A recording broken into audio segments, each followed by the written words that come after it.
Good morning, everyone, and welcome to the Candy, Ohio County Board of Commissioners meeting for St. Patrick's Day, Tuesday, March 17th, 2026. Please stand for the pledge. I pledge allegiance to the flag of the United States of America and to the republic for which it stands, one nation under God, indivisible, with liberty and justice for all. I want to thank everybody in the room today for your interest in Candy, Ohio County government, as well as those folks joining us on YouTube. At this time, I would request a motion for approval of today's agenda. Mr. Chair, I also move. Commissioner Dale Anderson moves. Is there a second? I'll second that, Mr. Chair. Commissioner Dwayne Anderson seconds. Thank you. Discussion? Hearing none, all in favor say aye. Aye. All opposed? That motion passes. The next item is the consideration of the consent agenda.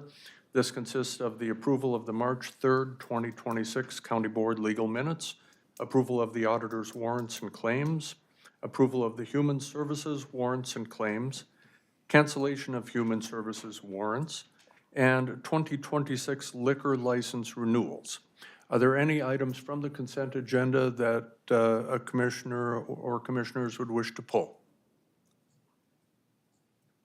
Hearing none, I'd request a motion to approve the consent agenda as presented. Mr. Chair, I'll make a motion to approve the consent agenda. I'll second that. We have a motion, a second from Commissioners Dwayne Anderson and Commissioner Imbeck. Discussion.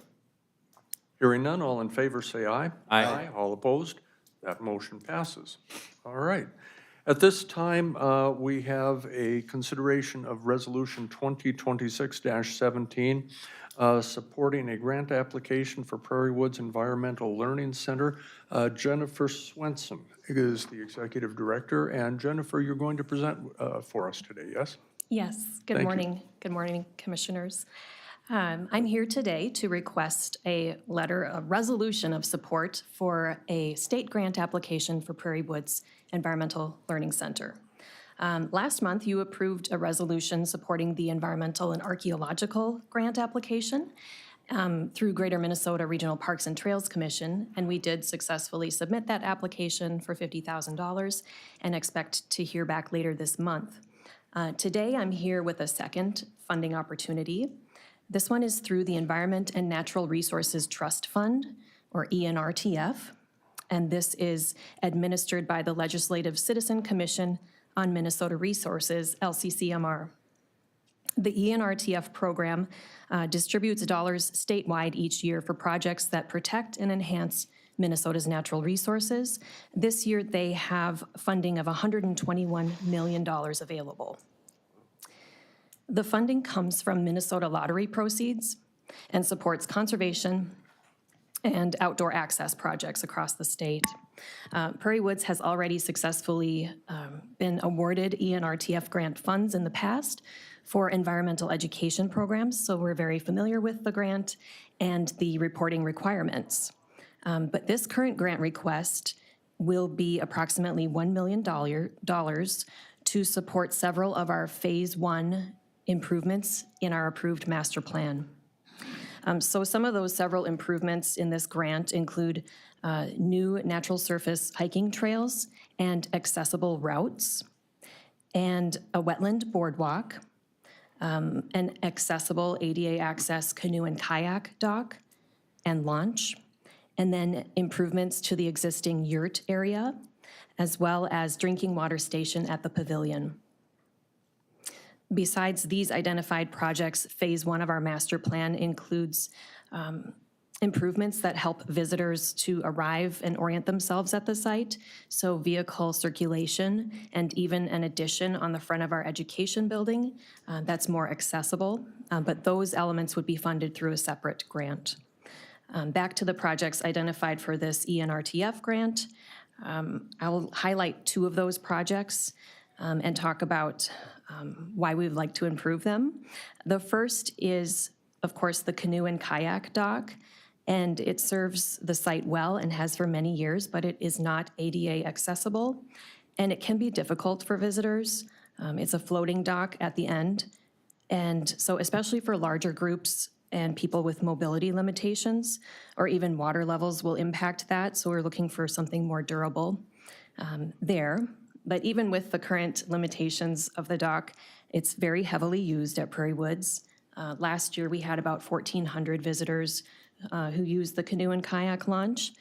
Some of them were groups, 4th and 5th graders heading out to paddle for the first time in their lives on a canoe or kayak, and others were going out with their nets to collect and study the pond life. The second project is our yurt. We have one yurt at Prairie Woods, which is a round canvas-sided structure, like a more permanent or durable tent with hard floor. And this space is used for outdoor groups and even an overnight space at Prairie Woods. It's used year-round. In the wintertime, we use it as a warming house for the programming. It's right along Kettle Lake. So again, it provides water access. And during the winter, we do groomed ski trails on Kettle Lake. And so groups will warm up in the yurt and then do a few rounds of cross-country skiing on Kettle Lake. It's also used, as I mentioned, for overnight stays for people who travel to Prairie Woods for programs or trainings, such as Minnesota Master Naturalists or other educators who come for workshops at Prairie Woods. So we're proposing replacing the current yurt and adding an additional ADA accessible yurt, and then making 50% of that facility accessible. So again, these improvements to these outdoor areas will help make those experiences safer and more accessible. Prairie Woods, as you know, currently serves more than 20,000 visitors every year, including school groups from across the state, and many of those travel from up to 75 miles annually to visit Prairie Woods and bring their students. It's also a very unique natural landscape, which makes it a great fit for ENRTF. So the property includes native prairie, wetlands, woods, and one of the last undeveloped shoreline stretches on Florida Lake. And then also includes a glacial ridge and a narrow land bridge between Florida Lake and the Florida Lake Slough. So these are rare places where visitors can come and actually experience all those different variety in one contained landscape. And Prairie Woods is, of course, open to the public year-round for hiking, paddling, skiing, and environmental ed, and community use of facilities as well for special event rentals. So the resolution before you today is to indicate that Candy, Ojai County supports the grant application for improvements at Prairie Woods, which is located on county-owned land, and Prairie Woods operates and maintains the site and operates programming through our partnership with the county. We are not requesting any county funding as part of the application, and if awarded, the work would likely begin in 2028 after design and permitting. Thank you for your time. Jennifer, thank you, and you already anticipated my question, so I'm going to open it up to the rest of the board to see if anyone has any questions. Commissioner Dwayne Anderson. Thank you, Mr. Chair. So you said that you're not asking the county for any. Is there any matching funds that this grant requires from anybody, or is it just? Yes. This grant, because it's capital improvements, requires a 25% match. Okay, and were you planning on getting that from? Prairie Woods has some funds that we are dedicating towards the match, plus other grants that are pending. Okay, thank you. Anyone else with any questions for Jennifer? Just a comment. Commissioner Berg. Please keep coming back with more grants. We just appreciate hearing these opportunities that people are taking advantage of them, and especially when there's no funding from the county as well. So it's good to see you forward and see you here. Thanks for the update, very thorough. Thank you. All right. Would anyone like to move on the resolution? Mr. Chair, I would move on resolution 2026-17.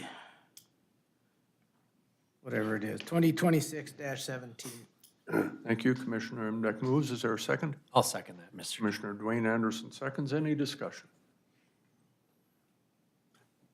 So those internal funds that you're going to use for a match have come probably from programming and that sort of thing?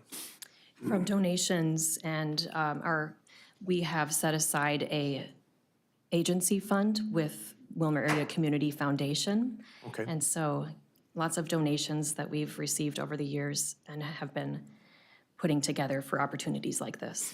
And I know this, an agency fund allows people who are thinking about leaving legacy gifts to do so relatively easily, so I understand that one.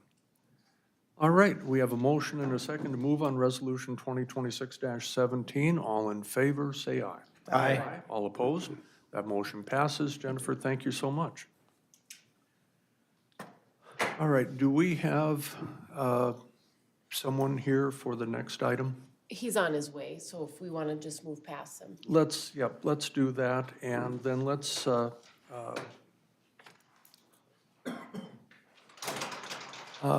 let's have you come up at this time. We're going to have Val Svor, our county assessor, give us a department updates. Val, good morning. Good morning, Mr. Chair, Commissioners. I am Val Sabor, County Assessor. I am here with just an informational update, kind of a broad coverage of all the things that our office does and some data regarding our current and upcoming assessment that you will be getting valuation notices and tax statements in the mail in the next probably 7-8 days. So starting at the basics is we have 29,559 parcels in the county, and the market value is $9,586,015,900. And I get asked this question a lot, so I did the calculation. Seasonal property is about 10.4% of that value. Residential is 44% of that value. Commercial, industrial, apartments, seasonal commercial is about 8.67% of it. Agricultural is 36.91% of that. And personal property and others that aren't in those specific categories is just about 0.02%, so a very small amount. Of those 29 parcels that are in the county, our office is required to visit those over a 5-year period of time, and we have to visit 20% per year. So if you do the math on that, I have 7 assessors that do residential. They're required to do, each of them are assigned about 3,856 parcels, and they do about 771 of them every year, which would be the 20% required by the state. The commercial, there's 2,567 commercial parcels. Jen is our assessment coordinator and commercial assessor. She does about 513 of those a year. Building permits, there's out county, about 315 in 2025. City of Wilmer, there was 332. All building permits are viewed by the staff every year, so those are site visits that are required on an annual basis. Whatever permits that are pulled, we're required to visit and value them. New construction this year, there was $100,715,900 in new construction. Those new construction, main structures, house, about 53 million of it, and other buildings, including agricultural, was about 46,900,000, and exempt was about 8,700,000. So some really good additions to the county's value was from new construction. Sales verification is a big part of our jobs. We are required to, all sales we have to process. Our office data enters them into our county system, which is a sales ratio system, and we also enter them into the state ECRV system. There was about 966 total sales that were processed from our office, which also means the recorder's office and the auditor's office takes their pieces of it. We do the value portions, some of it is the recording part of it, and some of it's value or the name change part of it. So each of us get a little piece of that. When we look at the sales, we look at the sales as to our assessed value compared to how they sold. And we do a math, divide the assessed value by the sale price, which creates a ratio. And that ratio is what drives how we change values every year. And so of those 966 sales, 509 were good for the study. So 385 of them were off water, 76 were on water, 34 were ag, 13 were commercial, and there was 1 apartment.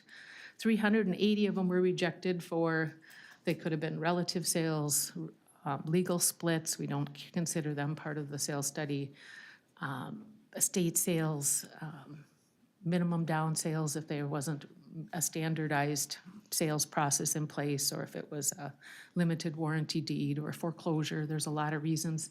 And these are all state mandated rejects, and they all, I don't get the option just to reject them. They have to go through the state rep who, I send them to her, she tells me, yes, we can reject it, no, we can't. So 77 good sales that aren't in the residential, commercial, agricultural categories. So like a bare land sale, it's still considered a good sale, but it's not something that the state tracks. I use it for determining how I raise or change values, but those are sales that are not in a category that is classified by the state that they track and mandate that I adjust. I have to use it as a basis for my adjustments. The other things that we are responsible for all homesteads, exempt applications, blind, disabled applications, disabled veterans applications. We do a lot of with land, green acre programs, rural preserve program, managed forest, native prairie, RIM, fish and wildlife, all of those applications come through our office. We manage the data requests for if anybody wants a parcel listing of, you know, the lakes on, or the parcels on Green Lake, or say, or all parcels in Dovry Township, something like that. We manage those kind of requests for data requests. Special agricultural applications, they are applications for if you don't live on your farm and you still claiming a homestead on it, so you can, within 4 townships, you can claim an agricultural homestead and not live on your agricultural land. We have about 234 of those a year. We have cross-county applications, or data requests, I should say.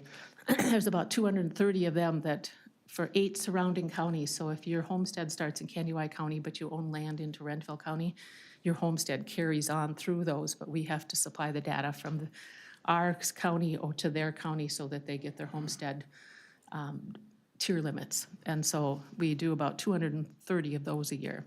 Legal splits, about 84 splits. 15 are new plats that were, they come into our office as new plats, and so we create, auditor's office creates a parcel number, and then we split the data, split the value of the land into these new plats. 15 of them, 33 delete and combines, and then just 84 if you had a 10-acre parcel and you split it into 5-acre parcels, that would be considered a legal split. We process all deed ownership changes with linking, coding, and classifying the parcels, fire abatements, short-term seasonal rentals, and then the data enter of the ECRVs and the sales ratio in the ECRV system. That's kind of a very fast rundown of what our office does work with.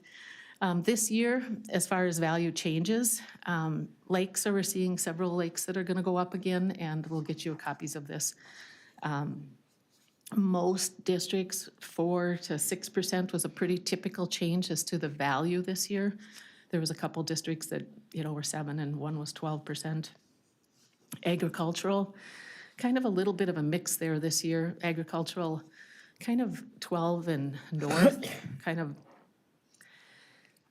probably 2 townships north of Highway 12, they saw increases, and actually the southern tier went down 1 to 3%, which is kind of odd, but typically it's the south is going up, down bordering Renville, but we were seeing 105, 107% ratios coming in there, so I just lowered it just a little bit to keep my ag ratio within a limit that I have to be between 90 and 105% with agricultural as well. So there was a little bit of decrease south, and then some of the townships just north of 12 saw a little bit of an increase, but the stuff far north did not. So that's just a section in there. And Val, when you say values this year, you're talking about the values that were established for payable in 2025 for 2024, correct? No, it would be the values that I set for right now is for the value for 2026. You'll get it in your valuation notice in this next 7 to 8 days, and it's for taxes payable in 2027. Okay, all right. Yep. Thank you for clarifying that. Yes. I wanted to make sure. And then, so the lakes were all still strong. We did have 1, 2, 3, 4. About 10 lakes that did go up, not a lot, $25 to $150 a front foot. So they weren't anything excessive. Some years it's $350 a front foot, depending on where it's at and what market has changed. But they're still strong, but not as strong as they have been in the past, so. But that's kind of a quick summary as to, we are expecting values to increase. There really was no areas that didn't see some increase. So when the value notices come out, if you have questions from taxpayers, by all means to route them to our office and we can go over the details with them. Sure. Val, I'm going to ask a question and open it up to the rest of the board. Most of the process that you have to do is specifically mandated by the state. You have to use their guidelines and processes, and really, you're not making valuations up out of thin air. Oh, no. You're going where the data takes you. Yes, we are very state-driven. The state actually takes the sales data after they've approved what sales I can keep in the studies, what sales have to be taken out. They take all the data and then they send the data back to me and say, these are your ratios. What are you gonna do to correct them? And so once I've made value adjustments to keep my ratio between 90 and 105%, that is my part of the job. If I do not meet the 90 to 105%, they'll come and do a state order and they'll raise them for me, which don't want that to happen. I want to be able to do my job and raise the values necessary in the areas that is appropriate. I don't want to do just a blanket change. It's like if we're seeing a particular neighborhood that is selling strong, I want to be able to adjust that neighborhood rather than adjust the entire township or an entire city based on, specific areas that are stronger than others. So if the state gets a hold of it, they do a mandatory 5% increase, and the whole entire district would get the 5% of, whether it be a township or a city or whatever. Okay. Questions for Val, Commissioner Dwayne Anderson. So you said estate sales aren't included in your studies? Why is that? I thought, is that not an arm's length transaction or? Not according to the state's data. If it's a personal representative deed, they automatically get taken out. If it's an estate sale that's not a personal representative deed, then they stay in. Sometimes they'll say the estate of, but it's still a warranty deed. Then they can stay in the study. Okay. And then I had another question. With, do you do assessments then in this, like, say, the city of Wilmer, like the bigger cities, or is that taken care of, or do the cities, like, have their own assessors, or is that the county that No, does that? in 2016, the city assessor's office no longer existed, and all of the assessment came over to the county. Okay, thank you. Commissioner Indeck. Thank you. Actually, don't we do all of it now, the entire county? Yes. As last year or this year? We went to county 2 years ago, and so that puts our assessment staff, does all the assessing for the entire county. That was not my question, but, and my question's a bit unrelated, but still related to your job. We have Board of Equalization coming up here in 2 months, roughly, a little less. We're required to have at least 2 of us, or is it only one of us needs to be trained for that? We need 1 trained member present. And what do we have right now? I think I'm still valid, but I don't, I'd have to get You don't back to you. I believe there's a couple of you that have the training, so you would have received a notice that if you were not compliant.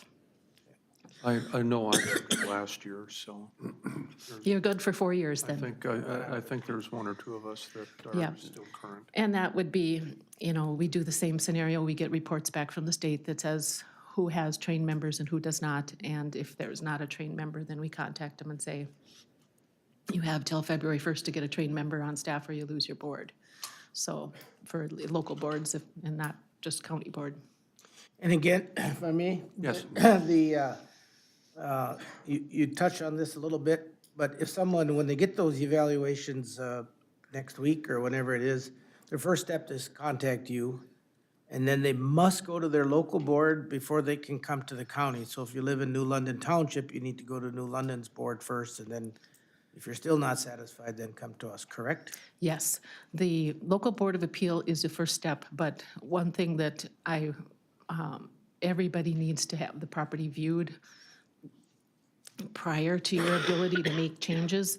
So the first step would be to contact our office, set up an appointment to have the property viewed, and then come to the local board and present their concerns to the board of the local district. And then if they're not satisfied, they have county board for a second appeal. They have one more choice after that. and that's- Yes, they do, tax court, which is expensive, but it is an option. Thank you. Anything else? All right. Commissioner Dale Anderson. Well, I'm just glad that you came in because I watched this on TV last night or the night before that down in the cities, this is a big deal, that the evaluations are going up. And I mean, I think that's the big thing that people need to understand is it's not our fault or your fault. It's just the way the state is set up that we have, these evaluations are going up. But I think it's really good to know and to have an avenue to send people to your office so that we can answer their questions without them getting all frustrated about it and get mad about it. I mean, I think you guys do a great job of helping all people understand how your process is, so thank you for that. Thank you. Anyone else? Commissioner Berger. Thank you, Mr. Chair. Just one question and then a comment too. The building permits, have they been increasing at all? Is there any trend that you're aware of? You know, You can share. honestly, I don't know for sure, but I know that the Environmental Services Office could answer that question very, very quickly. I just pulled a number because I didn't know how many that my staff actually reviewed every year. Sure. And so I pulled the data. Okay, I just thought you might know. And my other question too, last year or year before something, you gave us a one-page sheet of the increases and so forth. Can you do that again? Yes, we will send you my annual commissioner letter. That'll be part of that. Okay. Yes, thank and you. that should be coming out by the end of the week. Fantastic, thank you. Outstanding. Anyone else? Val, anything to add, or? No, I appreciate the opportunity to share, and this is, like I say, to the taxpayers out there, that by all means, call our office. We are available. We are happy to answer any questions, even if it seems somewhat small or insignificant, call and ask, because, you know, there's nothing more frustrating than not knowing why this happened or what data is out there that, you know, influenced what we had to do to make your values change. Yeah, and to the folks out there, if you do get this notice and you're going, this is nuts, or whatever your comment might be, bring it to Val's office first and have a conversation. That's the best place to start, because then you'll also be able to be told what your options are going forward for all of the different steps to walk this through if you do want to appeal any decisions. So you don't want to miss deadlines and then be frustrated because you didn't know. So I've been there. Val, thank you so much. All right, well, thank you. All right, and we will refresh our screen. Do we have the person yet from the gentleman? You're going to speak on Lake Calhoun? Yes. Okay, very good. And I'm sorry, I'm going to ask you to introduce yourself here, because otherwise I would, but I don't have it up on my screen yet, sorry. Good morning. I'm Tim Gabrielson. I'm president of the Calhoun Lake Association, and I apologize for my appearance. I thought this meeting was at 7, so I just wrapped up chores and got a text message and came right here, and I had everything all laid out for you guys, you know, pamphlets and evidence, but it's on my kitchen table. So, long story short, about a year ago, I called the DNR and I said, "Hey, what's the name of our lake? Is it Lake Calhoun or is it Calhoun Lake?" And she's like, "You know what? That's a really good question. Half of the agency is listed as Lake Calhoun Lake, and the other half listed as Lake Calhoun." State of Minnesota, the state highway map for Minnesota has it as Calhoun Lake Calhoun, okay? And I wanted to get this clarified because they're doing a very beautiful upgrade on the access at Calhoun Lake, okay? And the rock work is done. They'll be starting the bridge this fall. And so my long-term goal is to put a historical marker there at the entrance that says Calhoun Lake Access, and then tell the story about Reverend Paul Calhoun. And Roger was at our meeting last summer, the annual meeting, and got a little bit of the taste of the presentation. But this Reverend Thomas Calhoun, as far as Candiota goes, he drove a herd of 150 head of cattle from Tennessee all the way up to the east side of the lake, and that's where he farmed. And he put up over 100 tons of hay the first year. And what's really interesting is on the east side of Calhoun, and I live on the east side of Calhoun Lake, there was a large Indian encampment there. And the Calhoun family and the Lowry family were known for ministering to the Native Americans and to the settlers in our area between here and St. Cloud. And so he died tragically in a buggy accident. He had just finished doing the sacraments. He was a Presbyterian minister, okay? But he had just finished doing the sacraments at the Methodist church and was on his way to the Baptist meeting. And then there was a bridge in St. Cloud, and the horse stumbled in the wintertime and went off the bridge. But he had been thrown out of the carriage and was safe. He went back into the carriage to get his wife out, and then he got her out, and then that's when he went over the edge and died, rescuing her, saving her life. As you go through the Calhoun family, it's been really interesting because the Reverend son, David, was a prominent attorney in St. Cloud, mayor of St. Cloud, really well known. And then David's son was a professor at Yale for 50 years. And that's how I found the family, by getting a hold of the librarian at Yale. And she read me an obituary. Well, I finally had reached out to his great-great-grandson, Paul, and him and I have been talking back and forth. And so I'm hoping to get the historical marker made, and then have him here to honor that family, because long line of pastors, very interesting family, a lot of history in our area. And the first step is just simply getting our map straight, so it says Calhoun Lake. And the 1886 plat book has it as Calhoun Lake. The county records have it as Calhoun Lake. But the first screw up came in 1915 on a map for the county that said Lake Calhoun. And so the other side of the equation is, if you Google it now, you get the Lake Calhoun, the city, the native name for that. And that goes back to John C. Calhoun, the Vice President, Secretary of Defense. And these two families, even though they're distant cousins, had very opposing views of issues at the time where they would not talk to each other. And so I want to make sure that we're on the right side of things. So what I'm asking for is just for you guys to make a resolution honoring that the original name is Calhoun Lake, and then we can get the process started with the DNR to have them go through all the steps that need to be taken. All right, Tim, thank you. And any questions for Commissioner Imdahl? So you've done a lot of work on this, Tim. I assume that the resolution is the next step. A petition is the next step. The petition, okay. It has to be by 15 legal voters filed with the county auditor. Okay. And so I have that on my kitchen table. It's all signed, and I was going to bring it today. I was at your meeting last spring, and I recall it was a pretty good-sized crowd there, and there was maybe one person in opposition, otherwise the entire group was. And that's That was that cousin or what brother that didn't get along with each other here. So that was Julie Nelson, and she grew up in New London, okay, and always grew up calling it Lake Calhoun, and it was so funny because she signed the petition, and when I walked down the street to give it to her, she said, "You know, I'm the only one that voted no, don't you?" I said, "Yeah, I know. I do know you vote no, but we go to church together, and I would really like your signature." So she's on there, but. Commissioner Berg.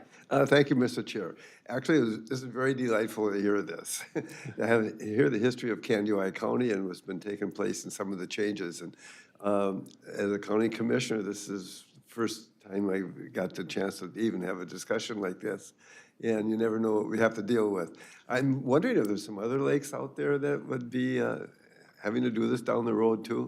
Well, we've done it in the past for Wakanda. They changed that one for Okay. like a C or whatever. And I would be remiss to not say a big thank you to the Kaneohe County Historical Society, because they, the only way we found this was Jane Swisshelm had read a book, and she was the first editor in Minnesota, female editor. And on one page in that book, she mentioned his name. This is 20-some years after the Reverend had passed away. They had a little bit of a feud, and he had wrote her a letter. But the people at the Historical Society, they knew how to do the word search, and they got into it, and they got me on the right path to go up to St. Cloud, and where they had a whole bunch more files on the families. But I really appreciate the work that they did, help me to get this thing going. But Anyone else? So we are taking this for informational, I'm going to ask the administrator to weigh in. Yeah, so thank you, Mr. Chair. So for the next steps, as the county attorney said, we need to have a petition filed with the county auditor. And then the auditor sends the notice to the DNR, and then the county needs to publish a notice and hold a public hearing.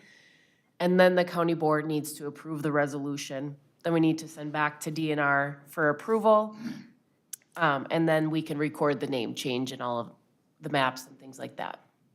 So there is still some steps to be done, but this was, the presentation was for the board to get up to speed on why we want the name change. Outstanding, thank you.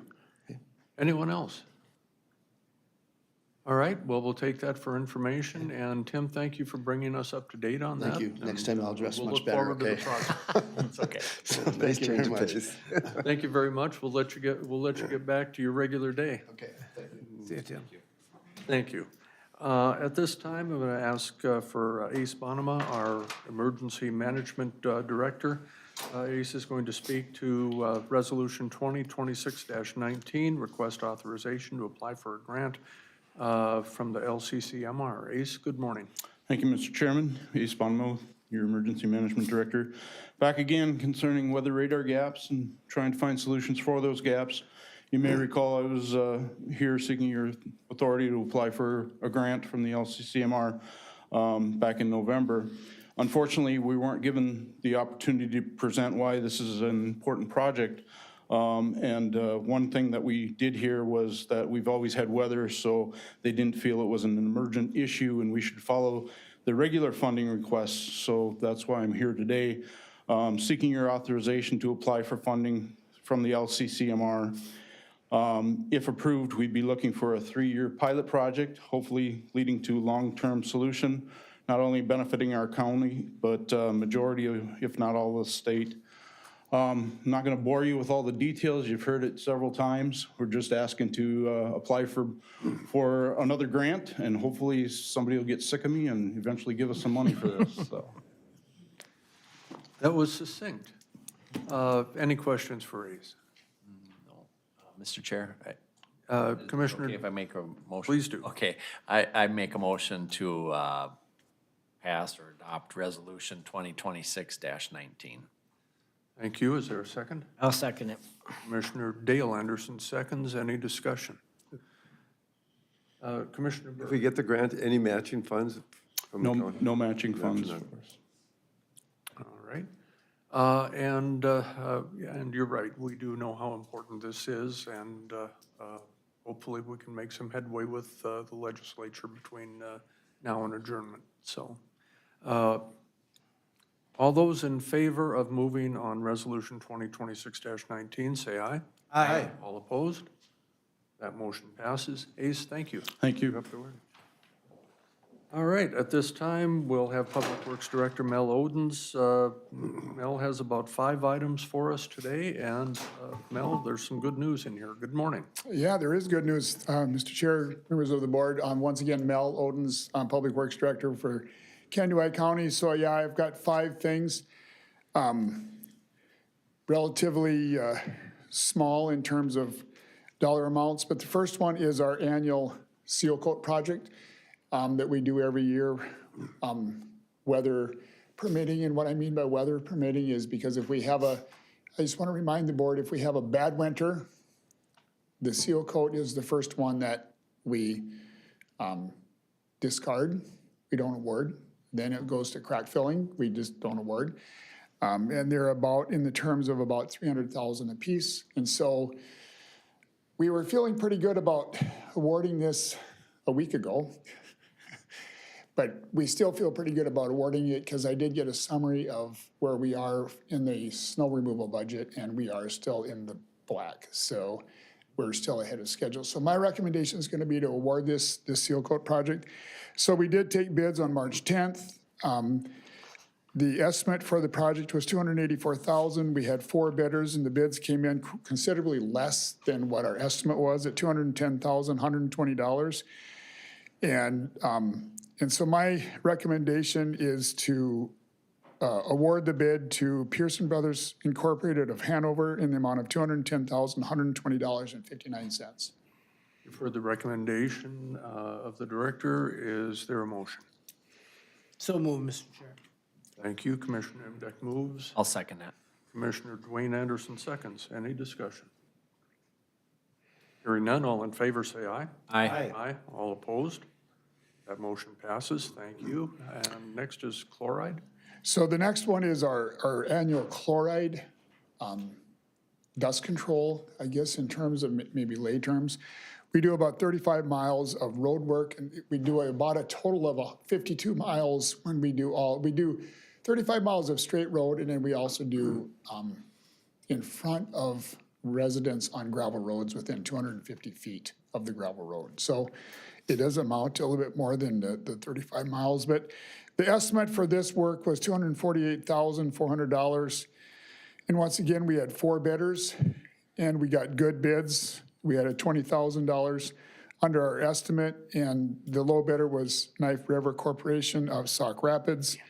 And my recommendation is to award the annual chloride dust control bid to Knife River out of Sauk Rapids, Minnesota, in the amount of $228,115.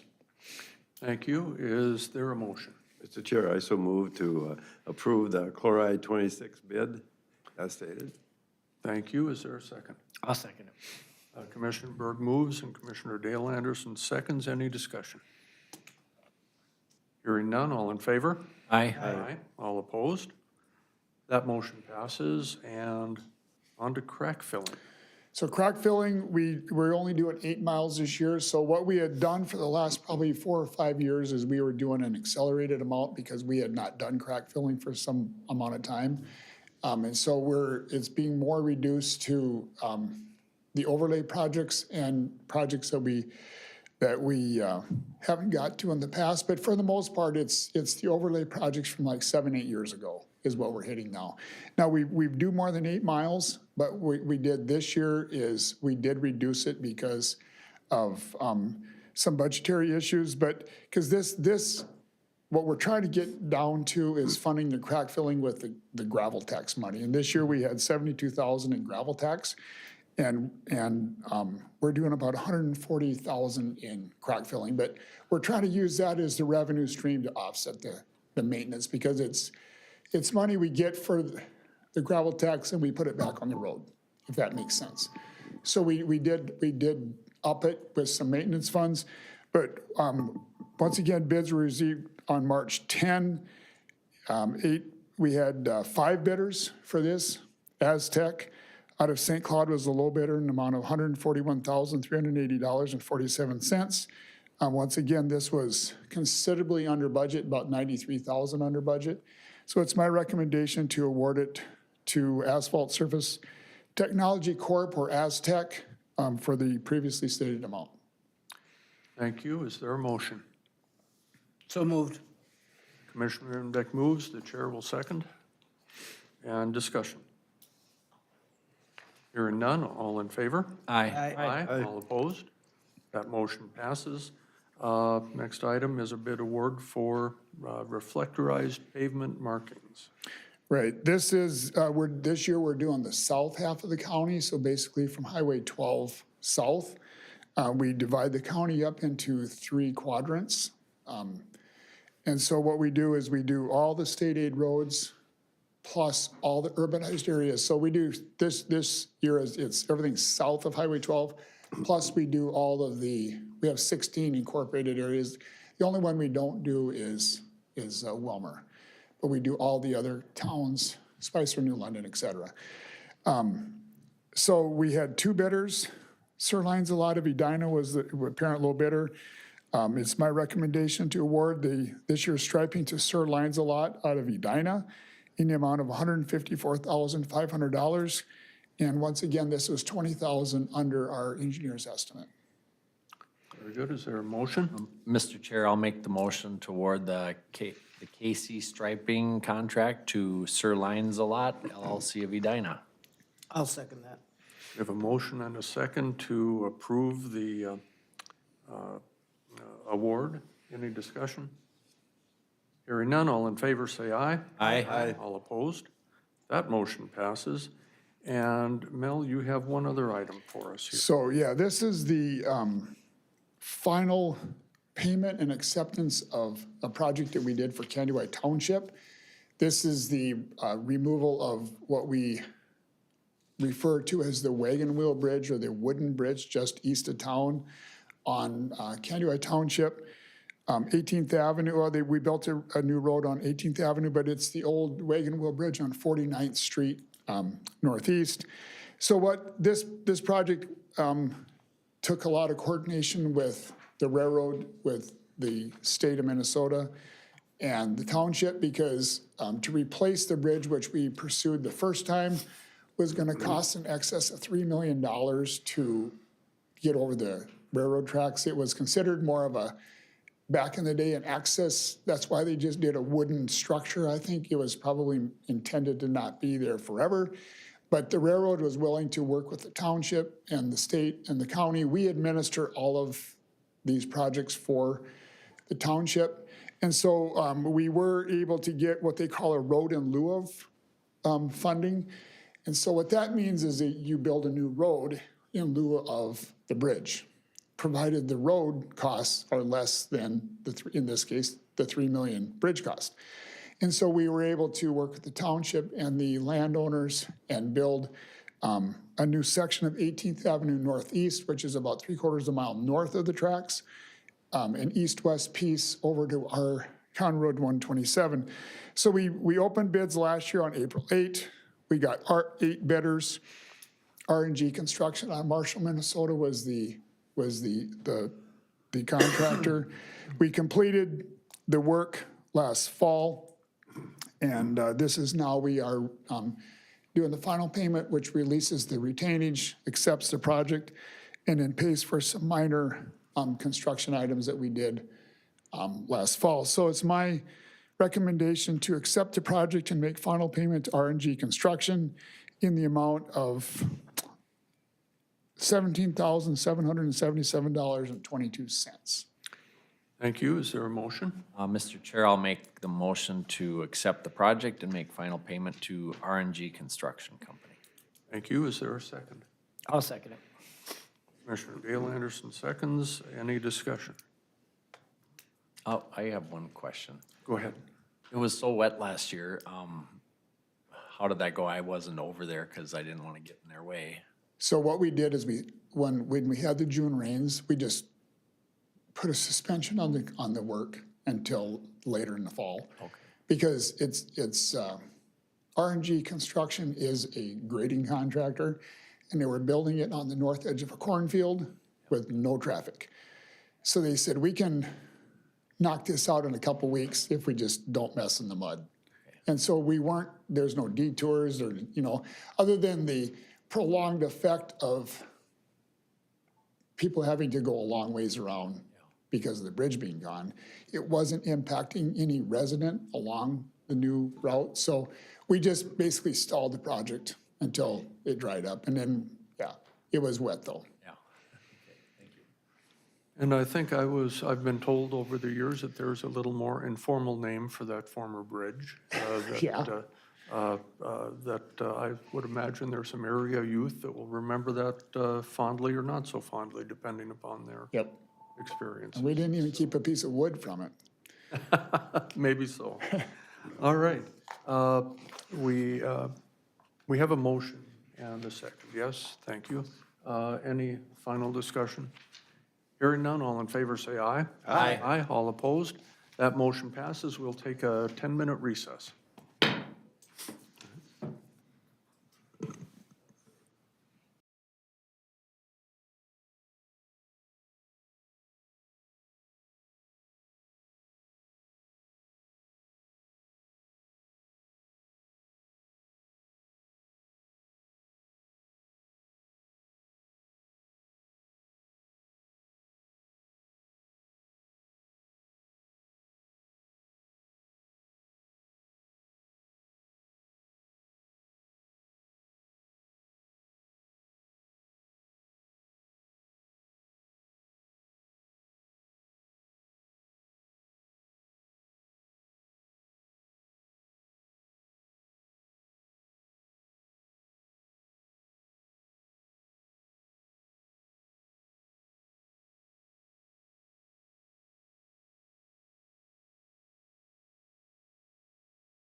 The Candido High County Board of Commissioners is back in session. At this time, we'll have a presentation from County Administrator Kelsey Baker in relation to Resolution 2026-16, Outdoor Recreation Grant Application. Good morning, Kelsey Baker, Candido County Administrator. Before you today is the resolution requesting to approve a DNR resolution for the outdoor tourism grant. This is the same grant that the county has submitted in the past. We are focusing on Diamond Lake County Park this year. This would include a construction of a new pickleball court, a new fishing pier, playground equipment, and camping cabins. These improvements do align with the county's goals of enhancing public amenities, increasing accessibility, and maximizing the use of park assets. The total estimated project is $291,950, which does require a 50-50 match, which would be the 50-50 match would be $145,975. In 2025, the park net income totaled $193,949, and the projected income for 2026 is $199,800. The consistent revenue performance demonstrates the park system's ability to support reinvestment into its facilities. I did not budget for this 50-50 match in the 2026 budget, but I am proposing that we would utilize the 145 in the park funds, which would be that net income, the park earnings, that would require that local match, leveraging external funding to complete the full scope for the improvements. Therefore, I would request the board approve the resolution today. The grant is due March 31st. We're not guaranteed approval of this. They could come back and say, can you fine tune this? Can you tweak it a little bit? And we maybe would have to do that. I've been working with the assistant county engineer and the maintenance supervisor on this grant that have typically submitted this in the past. Thank you. Any questions for the administrator? So to reiterate, then we would be taking these from the park fund as part of our match if it's. No, technically, we don't have a park fund. It would be in the general fund. So these earnings automatically just go into the general fund. Any overages or anything, any of the earnings go right back into the general fund. Where we have that allocated, that 193 is our net income that we have on our budget. And this would be pulled from the 26 budget, not affecting the 27 budget. Got it. Okay. Commissioner Imdek. Thank you. So when you say 191,000 or whatever that number was, that's net income Correct. of just that park or all of the park? All of the parks. Okay. That's after all the expenses are paid for upgrades, stuff like that. Correct. Yep. Commissioner Berg. Thank you, Mr. Chair. A couple of questions. The cabins construction, are we going to use the sentence to serve people as part of that, or are we contracting that out to a different group? It's somewhat of a mixture. It's sentence to serve, and then it's our highway department staff that construct the That will be cabins. working on Yep. that. Okay. Commissioner Dwayne Anderson. Mr. Chair, I'd make a motion to approve Resolution 2026-16 for the outdoor recreation grant application. Thank you. Commissioner Dwayne Anderson moves. Is there a second? I'll second it. Commissioner Dale Anderson seconds. Discussion. Commissioner Dale Anderson. Well, I'm on the park committee, so I just think this is a necessary thing that we're gonna have to do, and we're gonna have to keep rotating around. I know the Games Lake Park is in need of things in the future, and we've already done some cabins on Games Lake. And every park needs to have upgrades, and this is a simple way, and I know it doesn't pay for all of it, but it sure does help by, if we could happen to get this grant to help make these improvements and make it a better place for people that are here enjoying our county. So I appreciate you taking the time to put this together. Commissioner Imdek. And thank you. What is the grant? Is it the ENRTF again? No, it is, it's through the DNR, it's the Outdoor Tourism and Recreation Grant. And the timeline is, I mean, construction would really start 26 possibly. That's what we are working towards. And so, you know, like I explained, when I came to Candioi County in '23, we were doing the Big Candy East grant, that bathhouse project. We had budgeted for that grant in '21 and paid for it in '24, actually. And so,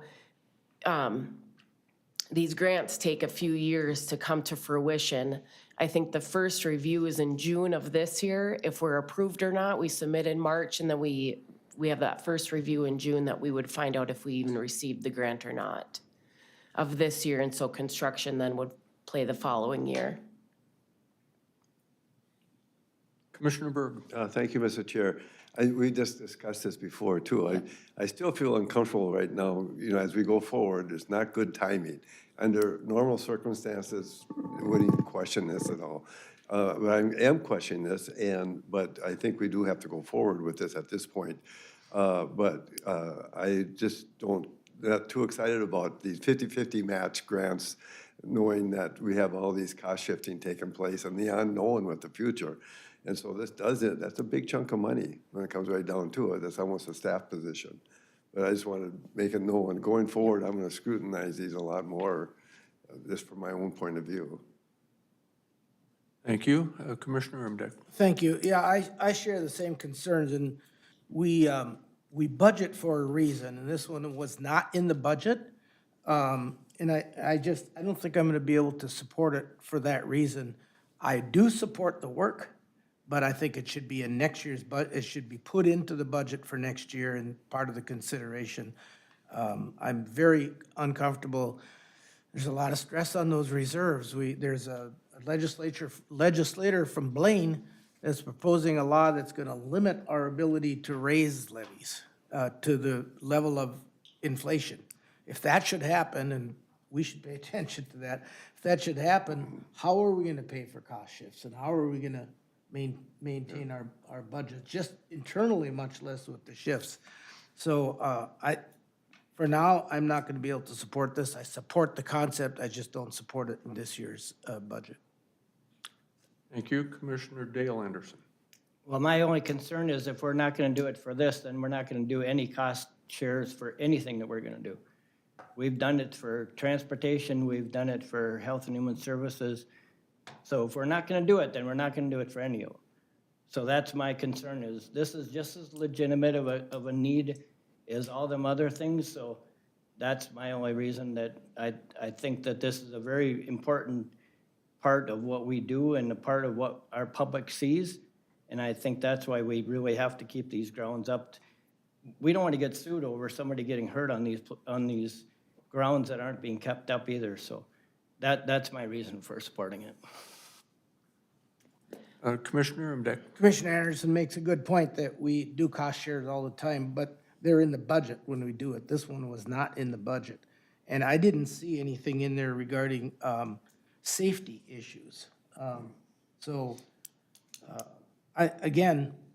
support the improvements, just not in this budget until we know more about next year's budget. And I support the cost sharing, but not in this year's budget because we didn't budget it. We do a budget for a reason. And if we do too many of these, suddenly we're way off budget. All right, anybody else? All right, then we have a motion and a second to move on Resolution 2026-16. All in favor, say aye. Aye. All opposed? Aye. That motion passes. You were an aye, yes? Okay, thank you. Motion passes 4-1, and the resolution is adopted. Next item, oops. I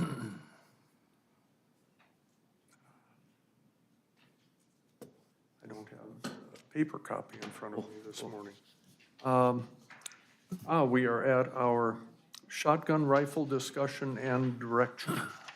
So as folks may or may not know, the state of Minnesota last year passed a law that did away with the shotgun zone for deer hunting in the southern half of the state. It was attached to the larger omnibus bill for environment and natural resources. And it gives the counties in that former zone the option of retaining shotgun only. Or it can also simply say, yes, we will let the state's decision override this. So you have before you some information that has been received. My understanding is that everyone should have received the letter from the DNR. It says everyone on the board was CC'd to that, telling us what our options are. It had also provided a model firearms deer hunting ordinance if the board decides to go down that road and retain the shotgun only. And then there's a couple of, there's a copy of the statute as passed, and there's an item from the DNR off of their website. It notes that the DNR did not take a position on this, but it did say that it did support the right of counties to make the best decision for their counties. We held a public listening session a week ago, Monday evening in this building. It was very well attended. And we have been receiving emails, phone calls, texts since late last year on this subject. I think it's fair to say that of all of the items that have come before us in my starting 5.5 years now, almost on the board, this is the one that has generated the most interest among the members of the public. And so this is our first opportunity as a board to discuss this amongst ourselves. And so with that, I will open the discussion to whoever wants to start it off. Commissioner? Mr. Chair, Yes, I'll start it off. thank you. This is a very hard one to decide, and I thank the legislature for putting us in this position. And I know for sure that no matter how I vote, or maybe no matter how we vote, there's gonna be a lot of people upset. So it's a very difficult decision, but for me, I'm leaning towards allowing it to go to rifle zone. One of the or a couple of the reasons would be, in my area, it's wide open and you can see pretty much anywhere where, you know, what your backstop would be. The other reason that I would be in favor of allowing it to go to rifle zone would be for kids. They can get around it by, you can have a AR pistol and then you can kind of modify it somewhat. The concern that I have with that is if they modify it wrong, they get in violation of federal law and they can get in trouble. So if we just go to rifle zone, in my opinion, then they can buy a smaller rifle that's oriented more towards children, and then they can go hunting with their parents if they want to, so. Thank you. Commissioner Imdek. Thank you, Mr. Chair. For the exact same reasons you gave for supporting rifles, I'm going to give the same reason for being cautious about going to rifles. And not saying, I've made up my mind yet, but the 3 townships that I serve, Roseville is one of the least populated. And we got data last week at that listening session from a Roseville Township citizen who very graphically mapped out the number of dwellings that are in Roseville Township.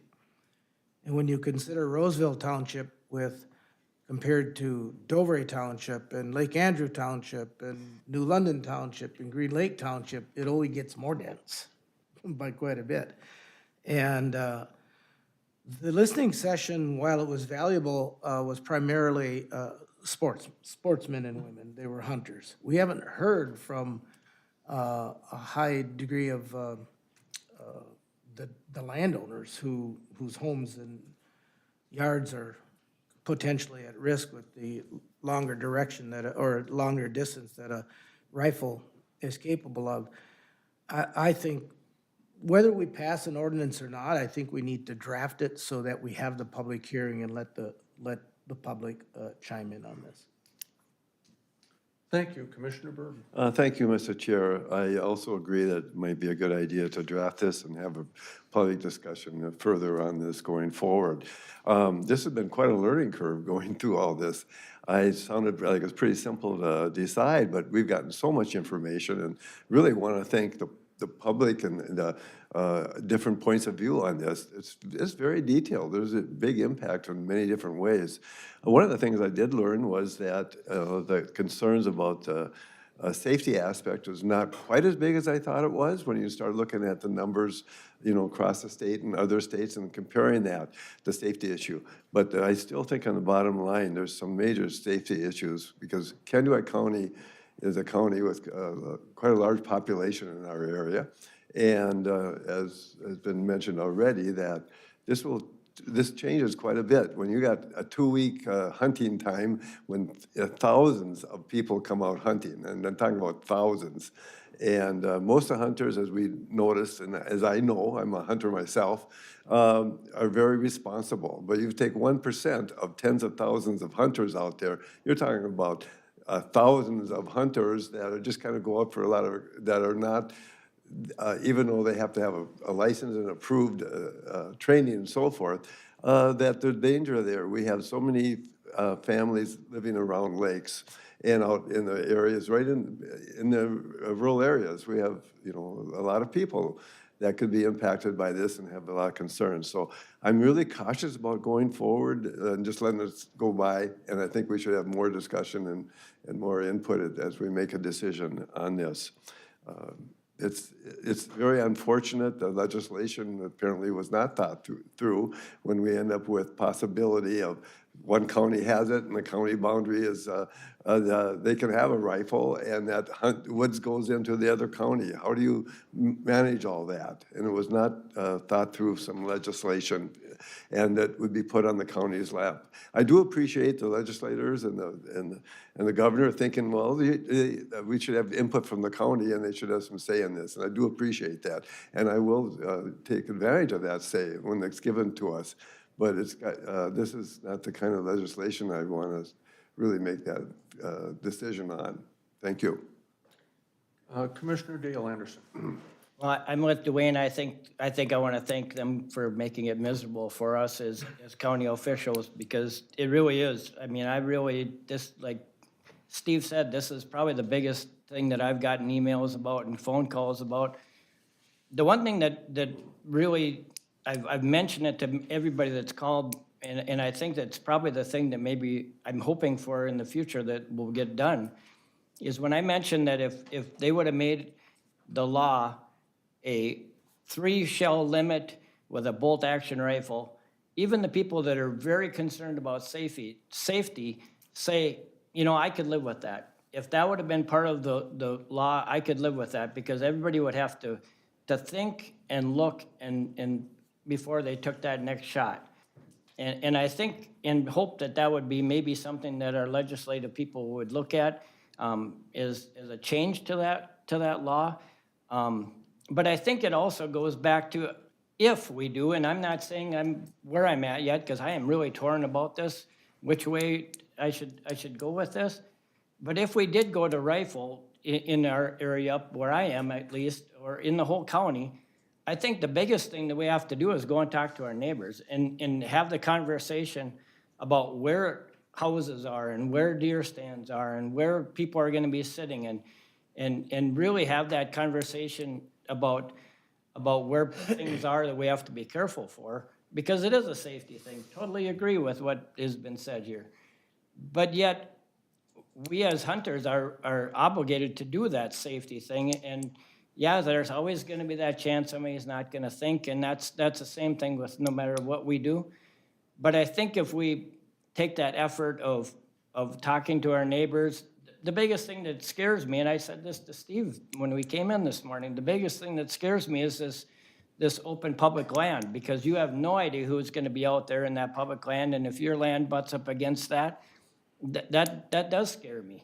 And I think that's where you're gonna need to put signage up, and you're gonna need to be very vigilant about where you're placing your deer stand if it does become rifle season. But I have not made a decision on this. I'm listening to people and I'm talking to people, and I really do appreciate, like everybody has said, the input that we've gotten from the public. It's really a hard decision for us, because I think if we do one, we're wrong, and if we do the other, we're wrong. And I really don't know where it is. And I mean, I'll be honest, my own family wants it to be rifle, and I probably get in arguments with my own kids about this more than anything else. Just to see how to frame it and how it all works up in our area. Like Roger said, we've got population. There's houses in areas that people hunt that are mighty close. But I think we need input from the public, and we need to keep hearing what people are thinking. And yeah, it's gonna be a tough vote. That's where I'm at. Commissioner Imdeck? Yeah, thank you. And Commissioner Dale Anderson makes a good point too about the legislature gave us the responsibility, but they didn't give us a lot of tools to work with. I'm not a ballistics person, but I understand that the straight jacketed rifled slugs travel much further than the ones that have a taper as you get to the top, and that would have made a big difference. I hunt in family woods. It's a 450-acre woods northeast of Belgrade in the Spring Hill area. I've hunted there since I'm 15 years old, and my family has about 180 acres of that. And we have on opening morning, there will be 40 hunters in that woods. So that's one hunter per every 11.5 acres. And when I was 15 years old and hunting the first time, there was 2 farm sites on the county road on the east side of that woods. Now there's 2 farm sites and 12 homes. So you have to think about, the safety and what might happen with a stray bullet that travels a lot further than what a shotgun slug would travel. So, yeah, I think we have to hear from everybody, and I'm gonna make a motion that we do move this draft ordinance forward and set up a public hearing. Mr. Chair, I will second that motion. We have a motion and a second to move the draft ordinance to a public hearing and further discussion. I'm going to take my couple of minutes here and talk about this a little bit. I have not hunted in years, but it is a tradition that I grew up with. And the reason that I see this issue almost solely as a public safety issue is a personal experience that I had as probably a 20-year-old. We're hunting up north in the rifle zone, and we have 2 deer coming across our field of vision, and they're probably 40, 50 yards away, broadside to us. And I take the shot, take the deer, and then I realize that about 800 yards downrange, I fired right directly in the line of sight of a farmstead. And my dad was next to me. And the shame that I felt for taking that shot, regardless of whether or not it was successful, lives with me to this day. So when we're talking about public safety, we also need to take into account not just the fact that there are hunters in the field and that we don't want any hunters getting shot, but there are people going about their lives that are not hunters. out and about in our community, and some of them are scared, have told us, they are scared to go out during deer season. They don't want anybody out in their fields. They don't like letting livestock out because they don't know who's out there. It was one thing when you knew all the hunters around you. And most folks don't know that today. I will never, ever be anti-hunting, but we've got to take everybody into account on this. And so for me, it's a public safety issue, and I will support the motion to move forward with the public hearing. I would request then of the administrator as to what that is going to look like. Would we be scheduling that? Would we have time to schedule that for our next meeting? Or, I know that we have to let the DNR know by May 1st. 5th? By May 5th of our decision, so that they can have it in their regulations and so forth. Mr. Chair, which is, by the way, I think our first meeting in May, I think. It is. The next three meetings between now and then are the 7th of April, the 21st of April, and the 5th of May. So those are your kind of options for the hearing. And Mr. Chair, I don't, judging based on what we saw at the listening session, I don't think we can attach it to a board meeting because we're going to probably need a larger venue and more time. So I would suggest. That would be a special. Yeah, we'd have a, yeah. All right? Do we need to vote on this? Well, maybe we should just, Vote on Mr. it Chair, first. vote on this and get that process moving or not, and then set up the schedule from there. That's fine. That sounds fair enough. I see the administrator nodding at me, and that's something that we can work with in terms of the scheduling. Mr. Chair, my only question would be the board would have to vote on that special meeting. And so it would be nice to schedule that meeting. Maybe we can get through this meeting and during appointments and committee updates, we can look at dates for that scheduled public hearing, because we would also have to draft the ordinance and publish that ordinance prior to the public hearing. And I don't think we'd meet the paper deadlines this week, and so we'd have to get that posted next week. And so I would think the week of April 13th would be probably the week that we could, that we would meet all of the qualifications and requirements for the posting, and then to have that public hearing. All right. Is the board comfortable with that process? Anybody else have anything to say? Was there a second to that? or- Yes, it was. Yeah, there was. Okay, I just didn't remember it. Yeah, thank you. Yeah, I know, that was a long time ago. Says the guy who's been up since 4. Thinking about this. All right. Any other comments? All in favor of the motion to engage in the public hearing process on this issue, say aye. Aye. All opposed? Aye. 4 ayes, 1 nay. The motion is agreed to. And thank you, everybody. This is, like I say, this has been our first opportunity to find out where all of us are at on this, and I appreciate the discussion. Mr. Chair, yes, if I may. You may.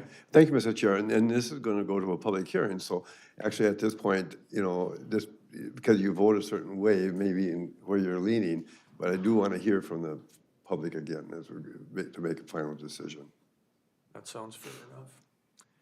All right, at this time, we will recess the regular meeting of the Candido County Board of Commissioners in order so that we might reconvene as the Drainage Ditch Authority, because Austin Hildebrands, our public drainage manager, has a bunch of stuff for us. So at this time, we will recess the regular meeting of the Board of Commissioners, and we will reconvene as the Drainage Ditch Authority. Austin, the floor is yours.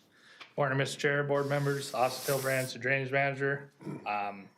So in your packets, we received a petition for partial abandonment from Howard and Ronald Pierce Farms for a portion of County Ditch 62, open ditch and tile in Arctander Township, Section 34, on property they own.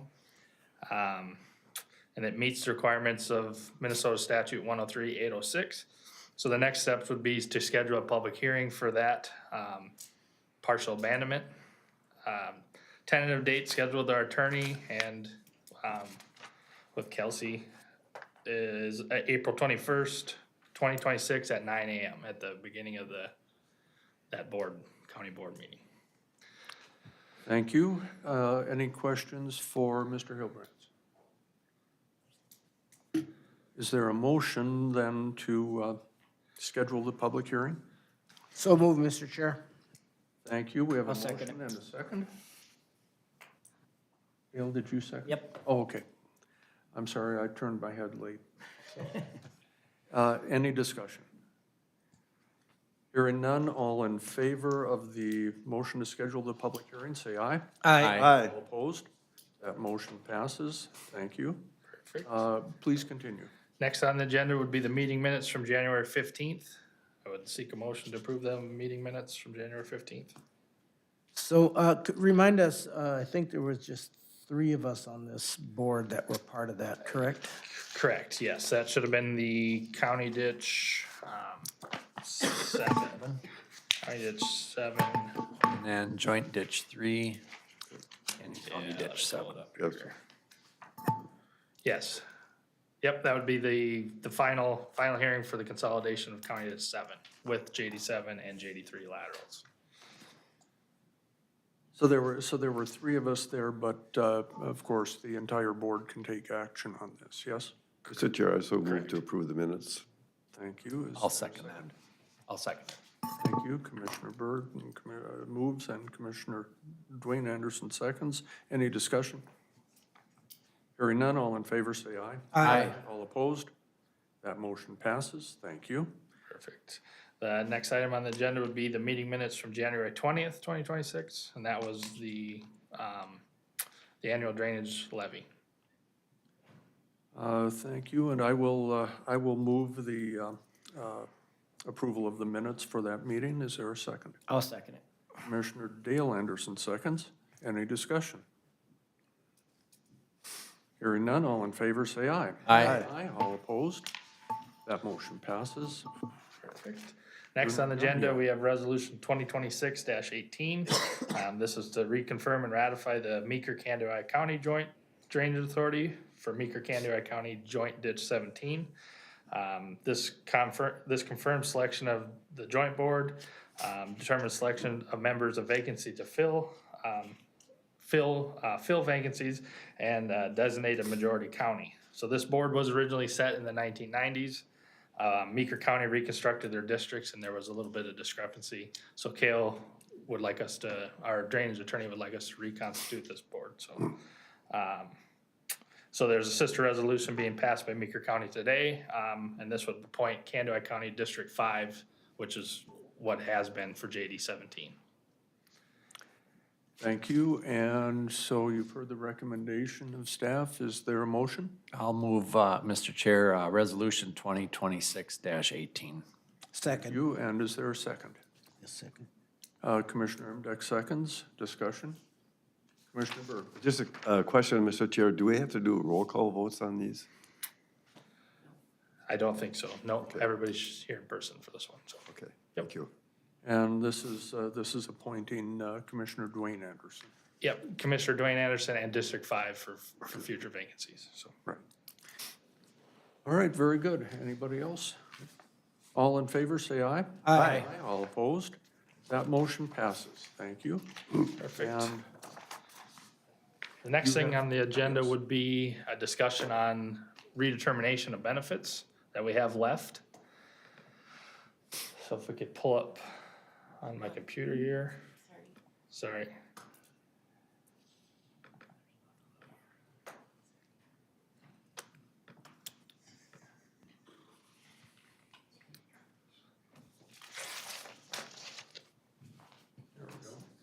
So if you take a look at this map that should be in front of you, we have roughly 14 systems that haven't been redetermined yet. They're all highlighted in blue there. excluding County Ditch 27 and 29, we recently appointed Ron Rehnquist viewers for these two systems. So we have these two systems, they're, like I said, they're currently being redetermined now. I would look to probably appoint that viewing team to do County Ditch 62 right here and County Ditch 15. Let's see. The next question I have, or I seek proposals from H2O overviewers to get prices, just to see what their prices are for basically this whole watershed that comes through New London, Green Lake, and then goes out to be the middle fork of the Crow River. And that would include Diamond Lake as well, and all the ditches that go into that. Let's just go to the next map here.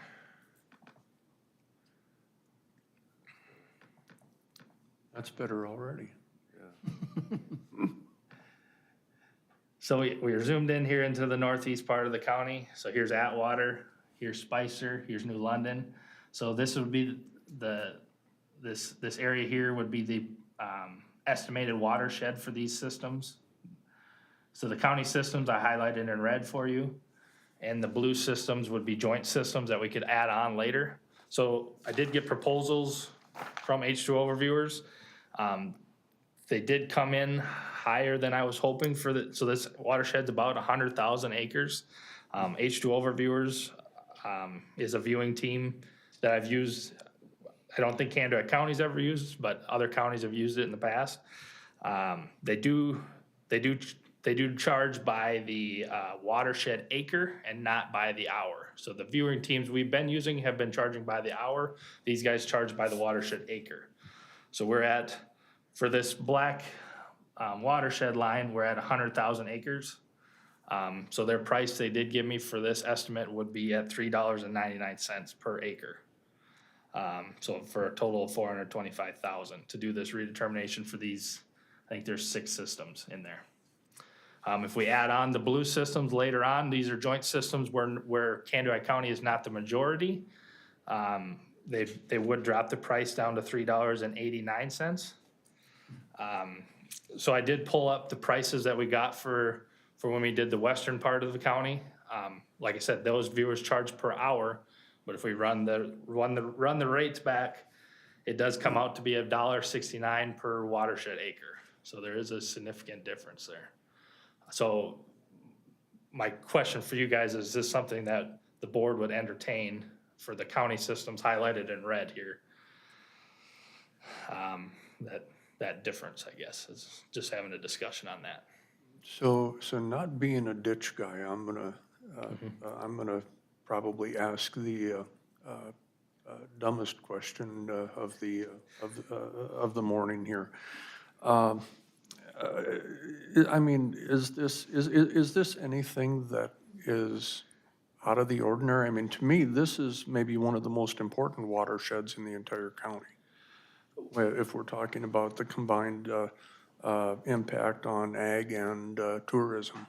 Correct, yep. So this, I would argue that this area probably doesn't rely as heavy on ag drainage because of, you know, there's farmland and hunting land combined in this area. You have the lakes. This would include the outlet to Green Lake. So that is where I'm on the fence with this higher number, is that there isn't a lot of ag benefits in there. So it'd be more, so that cost would, I don't know if that cost would necessarily hurt more, you know, for non-ag land. And then where do the funds come from? I guess that's the ignorant part of my. So each drainage system would pay for their portion of the redetermination of benefits.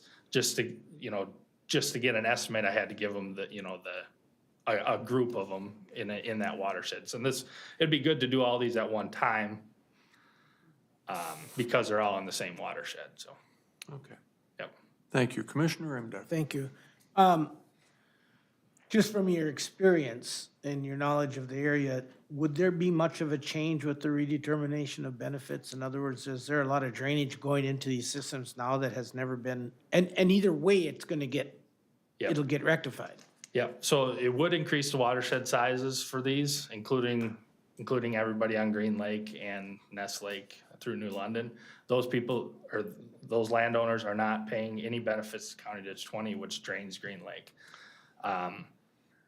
Could I stop you there for a second? And so what would a typical lakeshore owner pay? Is it based on their property value or based on their, So for lakes, it depends on the viewers, but generally, yes, it's gonna be based on footage of lake shore, actually, I believe. yeah, not Yep. on the actual value, Correct. just the footage? Okay. Yep. And Yep. do you know about how much that would be? I don't, it would all depend on, it's gonna vary between viewers as well, so. The other part of your question, the watersheds of the ditch systems probably wouldn't change a lot for, as far as like the amount of ag land that's gonna be coming into them, I guess, but it would expand the watershed. It would expand the watershed by Diamond Lake as well, so. So, the equation changes a little bit with all the additional, lakes that are in there and property owners, including where I live near the golf course, because our water runs into the Crow River by the golf course. Correct, yep.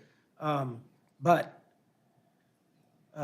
for me, it would be helpful. I'd really like to get, for us to experience H2O reviewers and the work that they do, but man, this is a big, big difference.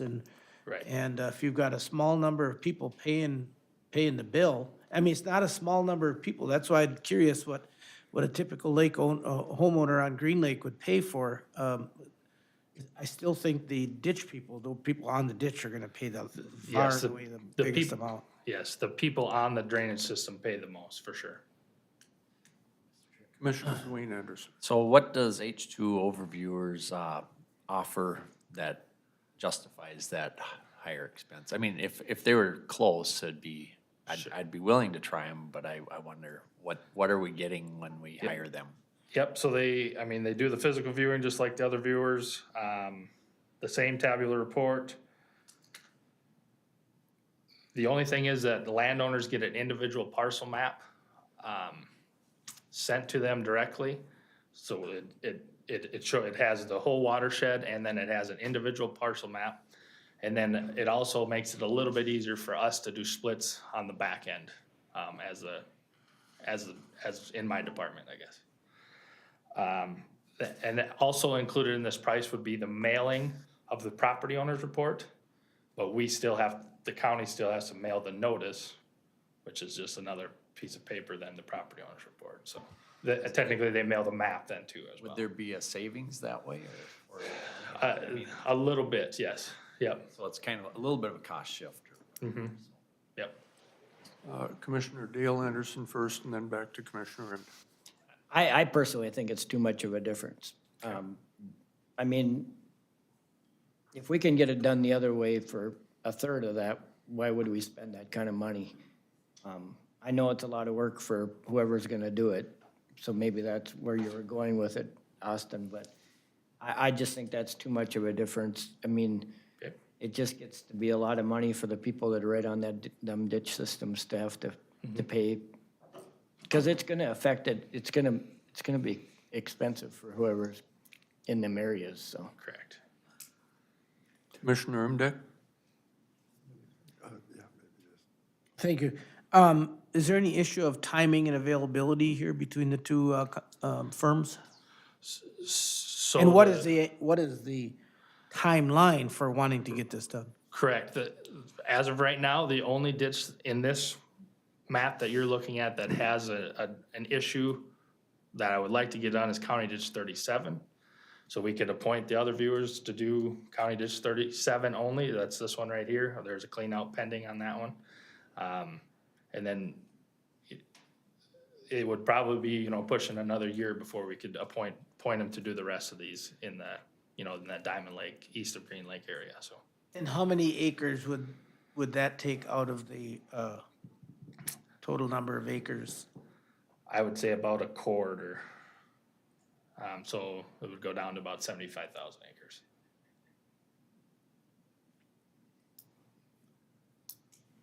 So, Would it make any sense for us to go ahead and do with the Rehnquist crew on that ditch 37 now and give us a chance to think about this other part for a while? Sure, yep, that would be an option too. The only thing is, this is the price they gave me for that whole 100,000 acres.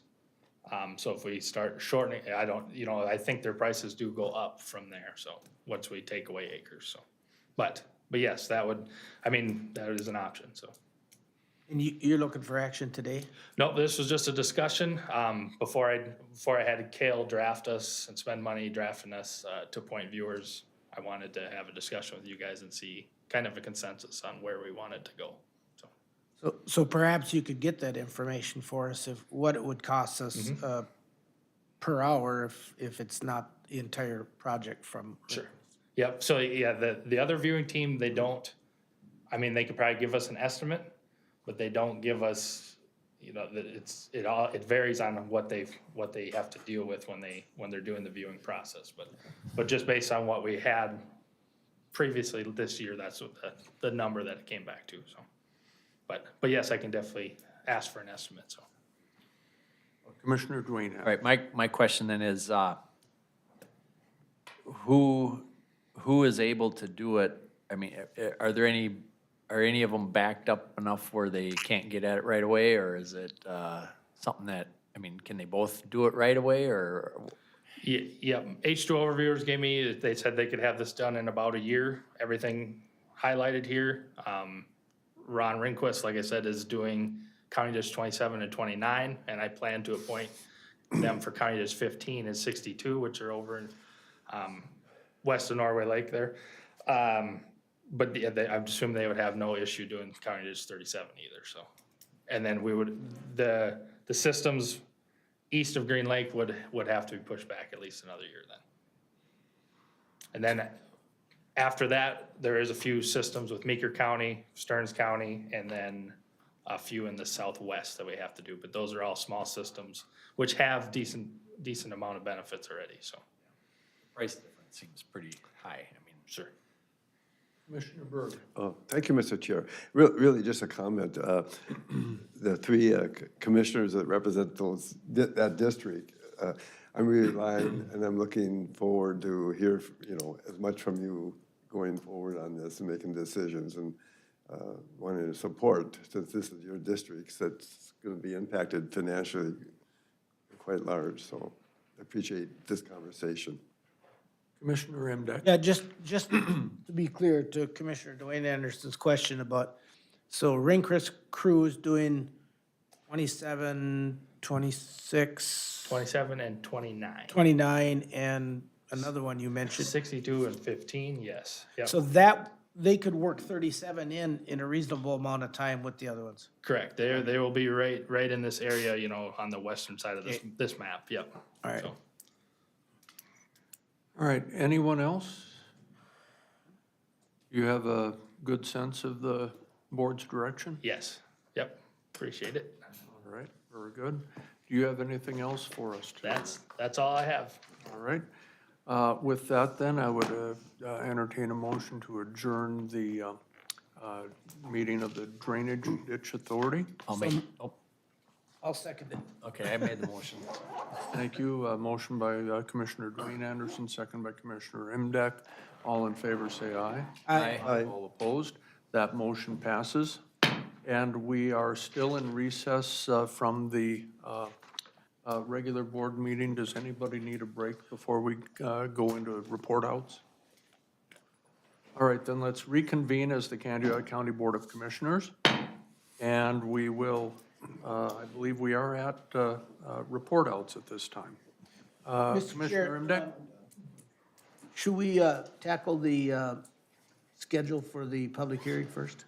Yeah, that's fair. That's fair enough.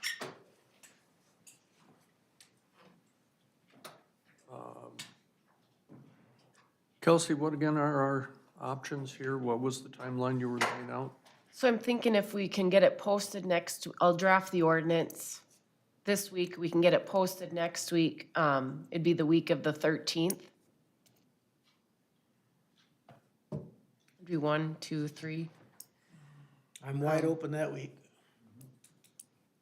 And so are you thinking like an evening meeting or, so you could do like the 13th or 14th or 16th?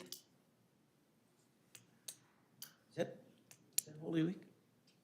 Yeah, yep, so far that's looking, It's an off week for board. 16th, there's a library meeting. Okay, it's after Easter. You're talking about an After. You're talking about an evening meeting again? Yeah. Okay. A Tuesday night?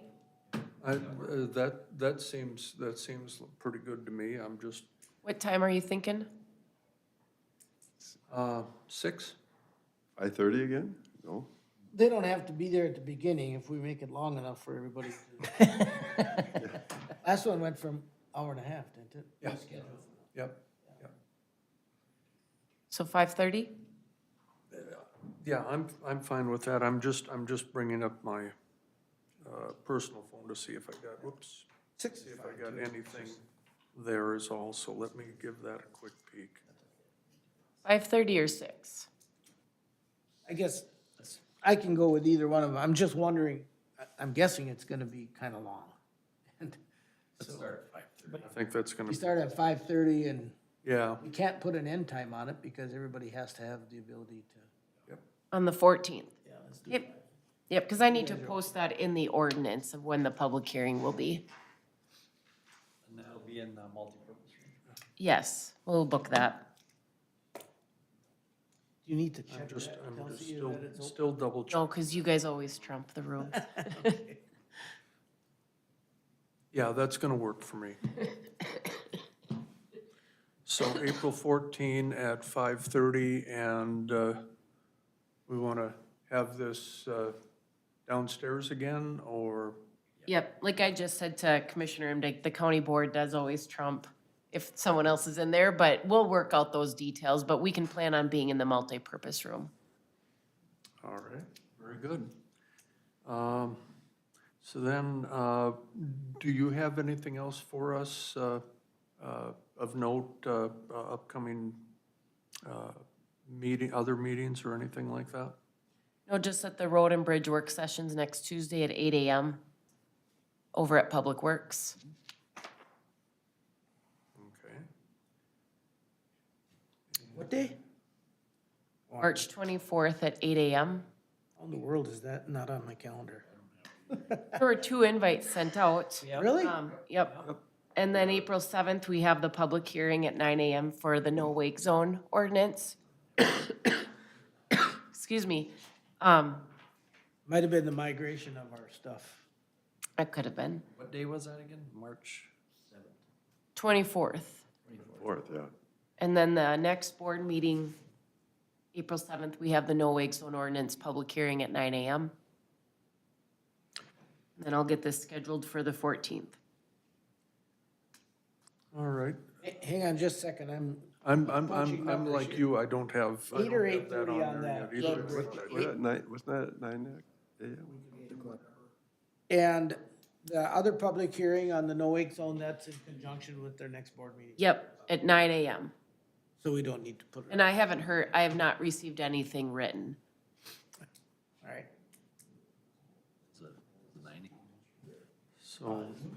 So March 24th for road and bridge. Got it. Did you get it on your calendar? And what was the next one? I didn't get it. I got 2 of them. Well, To do the It's on there now. I'm sure I got at least one. And I thought I had put it on here, but I don't want to blame it on the migration. I'll blame it on operator error. I think I wrote it on my calendar. So. Commissioner Burke? Mr. Chair, thank you. Administrator Baker, anything new update about the meeting with the city?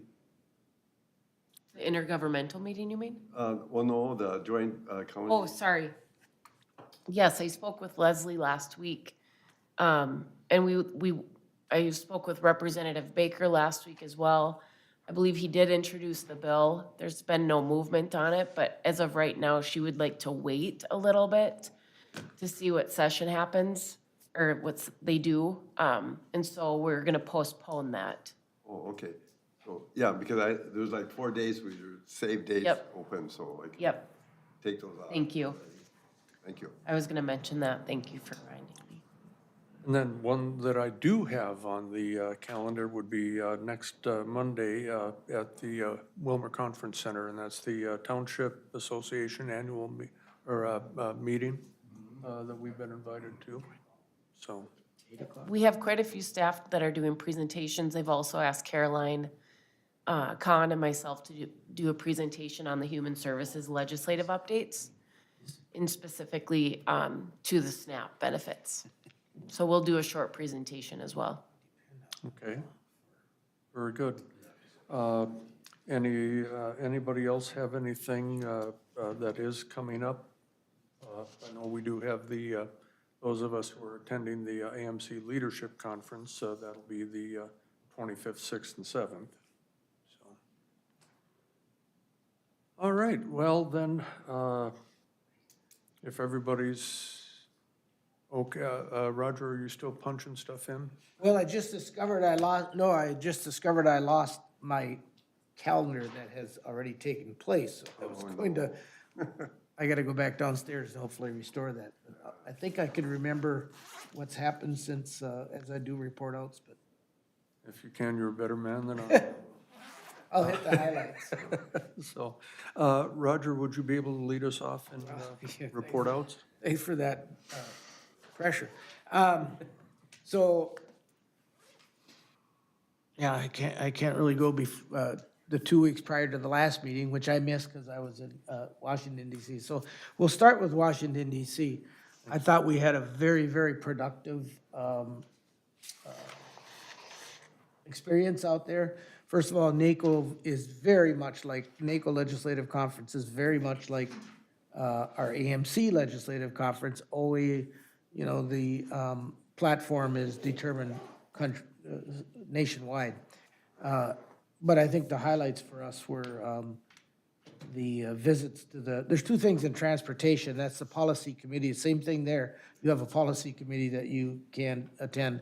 And for there, it's the reauthorization of the surface transportation bill, which is basically the old IIJA, which everybody is really pushing hard for. And so I attended that policy meeting. And then on our appointments, Mel Odens joined us on Monday. I think you arrived on Monday because of a snowstorm. We had very, very good receptions with Senator Klobuchar, Senator Smith, Congresswoman Fishbach. We spent almost a half hour in her office, and then also sort of as a preparation, we spent some time in Congresswoman Craig's a meeting with her, preparing if she becomes a senator, then we have a relationship established there. So I thought it was really productive. Then I came home, I was home one day, and had an EDC meeting that 2 of you were also there. From there, I went back on vacation, and that's why I missed the last board meeting. Then I attended township meetings, like a lot of you did last week. And that was productive. I was able to make 3 of them on, now I've got it back. On Thursday of last week, I am on the Local Road Improvement Program MnDOT Advisory Board. And so they will be revealed on the 30th of March, but to the committee, it was revealed who would receive a LRIP grant. As you recall, Dovray Township got one a few years ago, and the county administers the application and handles that. But so there was like $41 million or 40, and then they added a couple million because some from a previous round didn't get used. But there was probably 3 times that in applications, and some of it's designated to counties, some to cities, some to townships. So we'll find out on, I think Canua had 2 applications. And then last night, I'll let Dale talked about last night with the, basically, we got the report from Jennifer Swenson on the Prairie Woods Environmental Learning Center project, so. I'll think of something afterwards that I forgot to mention because it's not. Just add it on, tack it on at the end, so. Commissioner Dwayne Anderson. Okay. Thanks, Mr. Chair. So March 9th, we had our rifle shotgun listening session. That was very, very interesting. I kind of liked hearing a lot of the input that we got. Very passionate people on both sides of the issue. And like I said, thank you for the legislature for putting this on our shoulders. I guess that's what we're elected to do in a way, but I wish we didn't have to go through it. So, yeah, I learned a lot more than I ever thought I would need to know about guns. So March 10th was a township annual meeting. That's just kind of an on my own type of thing, but it was fun to go listening to a couple townships and hear what they have for questions and concerns. And on March 13th, I had a Central Minnesota Jobs and Training meeting. We were supposed to have a big work session that day, but we canceled it because we were supposed to have bad weather and the weather, when we walked out of the meeting, it was sunny. So it was windy, but it was sunny. So it was basically just a regular board meeting. But one thing that I got out of there was they're still struggling with deed, even though they got clean audits. They got a couple things that are still bookkeeping that they'll get dinged on the next audit, but deed understands it, knows it, but at the same time, they are threatening to just reimburse us as we hand them receipts instead of giving us any cash advances, even though other types of around the state that are similar to what we are, they're giving them cash advances. So we feel like we're being treated a little bit unfairly, even though we've talked with Deed several times about that issue. So it's kind of an ongoing thing. We'll work through it, but it does make it hard when you have to pay a bill when you don't have very much money and then try to get reimbursed, which can take 6 weeks. So let's see, on the 16th, that was yesterday, I met with Health and Human Services, and they just kind of gave me some updates about different issues. I think there's a couple that are coming up, and we'll hear about them maybe next meeting or the one after. And then I met with a Zoom meeting. I did Pioneer Land Library. We're entering into a director search, and we had to narrow down to about 4 candidates. And we've got a pretty good selection, and which was kind of nice to see. And then now we just got to come up with a date and time when we're going to do interviews on that. And then, let's see, I guess that's basically it with my reports. Thank you very much. I can go next here. Start off with basically with the AMC Legislative Conference back on the 4th and 5th. And that was also, I think, a pretty reasonable use of our time, going up there and having conversations with our legislators.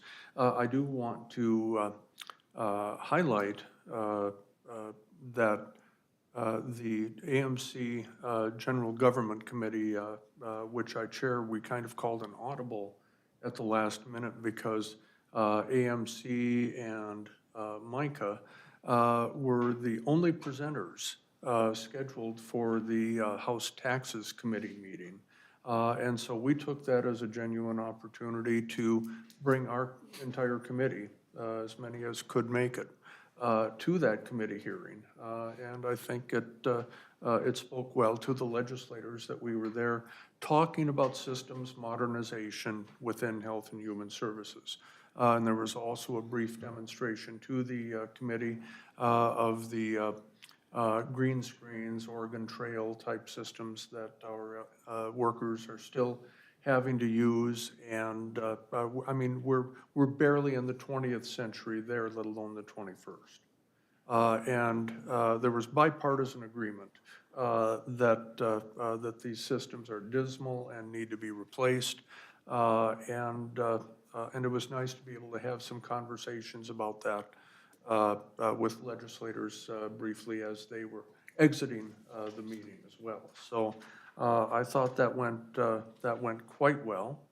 Was able to sit in on a meeting with some folks from adjoining counties and carrying a similar message to Representative Fischbach at her offices on Friday, the 6th, and very much appreciate the representative's time and willingness to listen there as well. I want to just take note. We lost a friend and a relative on late last month. Francis Wetston from Lake Lillian was my wife's uncle, and he was the last of my in-laws from that family. Francis had served on the Lake Lillian City Council for quite a number of years. Ran the old Ford garage. Used to work for Plowman's back in the day. And I especially miss him on St. Patrick's Day because, of course, that's a pretty Irish family. And he always had that twinkle in his eye and just a great sense of humor and very, take it as it comes sort of fellow. And we had a nice little send-off for him. Actually, his celebration of life was the Saturday previous at the Horseshoe, and so that was a nice time to be able to visit with Tim and his family, and he will certainly be missed. The rest of last week was thankfully a little bit of a break in the way of meetings for me, although I know again, I don't want to blame it on IT issues, but operator error, but I missed the HRA meeting, so. And then, let's see, this week we will have a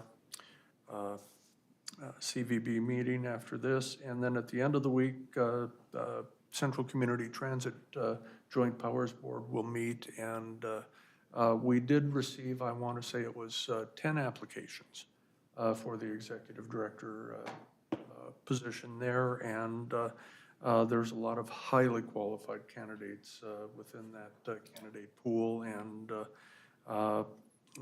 the organization, South Central Service Co-op that is doing the search for us. We'll be doing their vetting and so on and so forth, and we'll be having some, going through that process here fairly shortly, and we hope to have somebody offered sometime in May. And beyond that, that is all I have. Commissioner Byrne. Thank you, Mr. Chair. By the time it's getting to the end of the row here, we've all kind of had a lot of meetings together and been reported on. You know, this time went by really fast since the last meeting, since we were in St. Paul for the legislative conference together. On Friday the 6th, I had a JD Ditch 1 board meeting, but it was mainly to set a date. and Commissioner Dwayne Anderson was also present on that, and it was by a Zoom meeting doing that.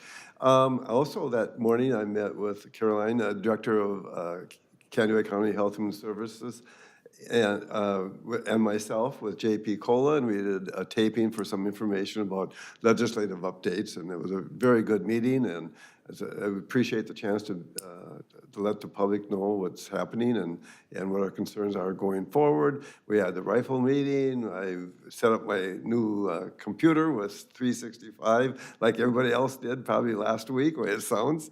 I haven't lost anything yet, so I'm crossing my fingers, except there's going to be a little learning curve with it.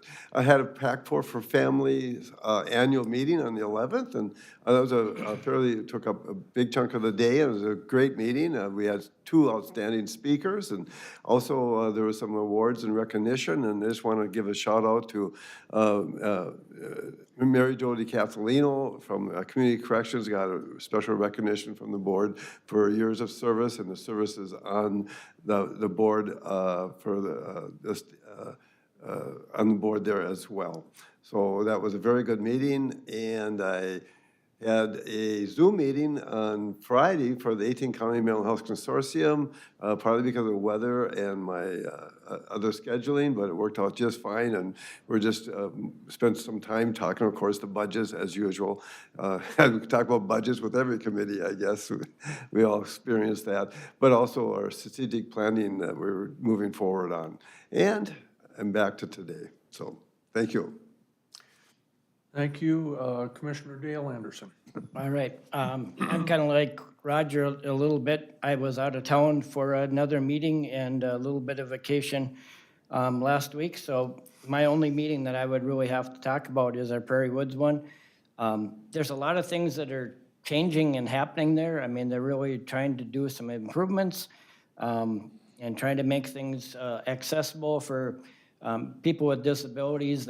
That's really a hard thing when you have a facility like that where it's all out in nature to be able to do that, but that's really what they're trying to do with the different things that they're looking at doing out at Prairie Woods.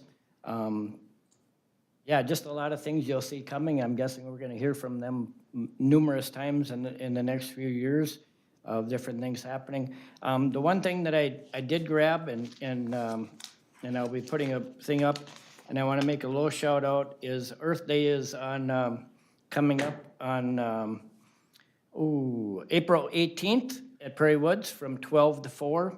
And they are having a zoo out there to let people see the different animals. And there'll be a lot of events, climbing wall, environmental classes, food trucks, guided hike, project, wet games, natural crafts, seed bomb making, and a bunch of other stuff. So it's a great day to take and come out and experience Prairie Woods a little bit, and also take advantage of the Earth Day. There's a lot of different organizations that help put that on, and it's a really good event.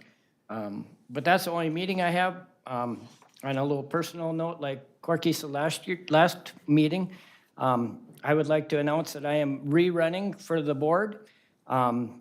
I've really enjoyed and appreciated my opportunity to serve on this board for the last 3 years.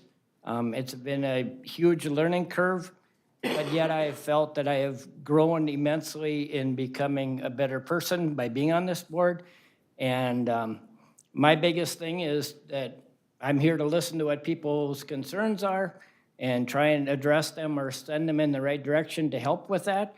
And, you know, there's always things that people have concerns over, and I think that's what our job is to try and help out the people of our area and the whole county to do the right thing and to find answers for their questions and what their concerns are. And there's still things that I guess I want to get done, so that's why I would appreciate to be able to do this for another 4 years and try and make Kennewick County a great place to live. I think we have a great county. There's been a lot of big issues that we've handled in the last 3 years, and I think we'll have a lot of big issues coming in the future. So I would appreciate my district's support for District 3 in running for another 4 years. So thanks. Thank you. Commissioner Imdek, did you have anything else? Yes. Okay. Thank you for coming Wonder- back. Two things we should be paying attention to. I already mentioned one of them earlier, is Representative Cruin's bill that would limit our ability to raise the level to the level of inflation would be, I don't know how the hell you'd run a local unit of government if you were restricted that way. Rate of inflation is 3% next year. That's the limit of the impending SNAP and Medicaid challenges alone could reach about 7%. So, boy, that's a scary one. The other one is, and I know Senator Lang is sort of on board with this, but so every time automobiles come out they get better mileage than the previous models. And so there's less gas tax that are being collected every year for the highway user tax distribution formula.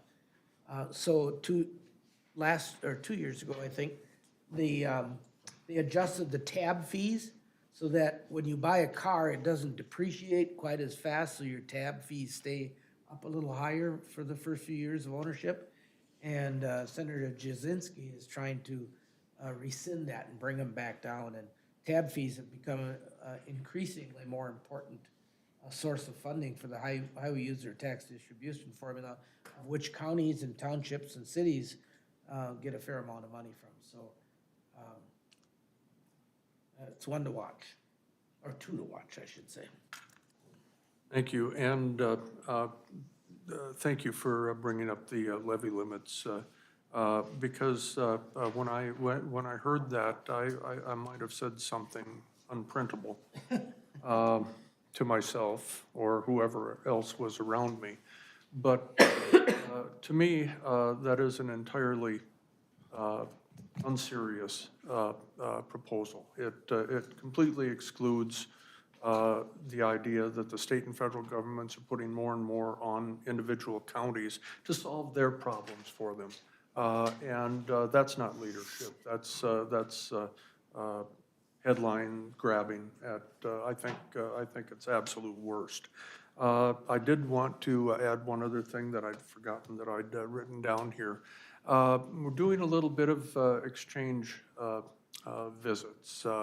Ramsey County Commissioner Garrison McMurtry and I are going to be visiting each other's districts. Garrison is coming out here on April 20th, and we'll show him around a little bit. Obviously, Candiota County is a little different than Ramsey County and vice versa, and looking forward to reciprocating that visit later in the spring as well. So looking forward to that. Give them a little tour and meet some folks and show them what we've got going on out here, but also to talk about the things that we have in common as commissioners all across the state. It doesn't matter whether you're from Ramsey County or Candiota County, our people all want the same things.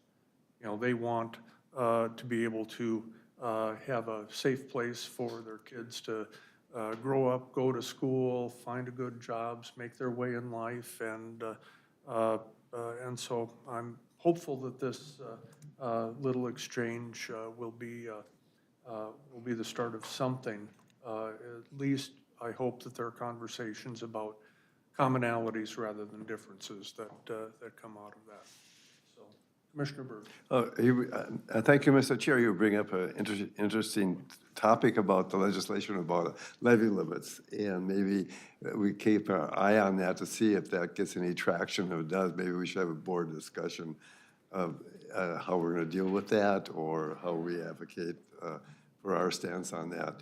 I personally have had experience with the county of even the board setting levy limits too, and very strict ones in the past. And also, the state has done that in the past, and it was a little complicated, what's exempt from the limits or not, and we need some input if it ever takes any traction, no matter what. We'll get through this, but if they ever put levy limits, I would think it'd be pretty hard to put any other additional transfer of expenses to the county if they have that on us. But I'm not advocating for levy limits, don't get me wrong. No, we knew you wouldn't be. Yes. But there was a school of thought even during the last legislative session that counties were the problem. And so much of what we do is mandated at the state and federal levels. So to me, talk like that is just completely unserious and not serious governance. So that's my opinion. A glimmer of hope from Senator Klobuchar was that the SNAP and the air rates could become a negotiated item in the Farm Bill. So there's some hope there that we get some relief from that. We'll see. Very good. Anybody else have anything for the good of the order? Otherwise, the Candida County Board of Commissioners are adjourned. Thank you, everybody.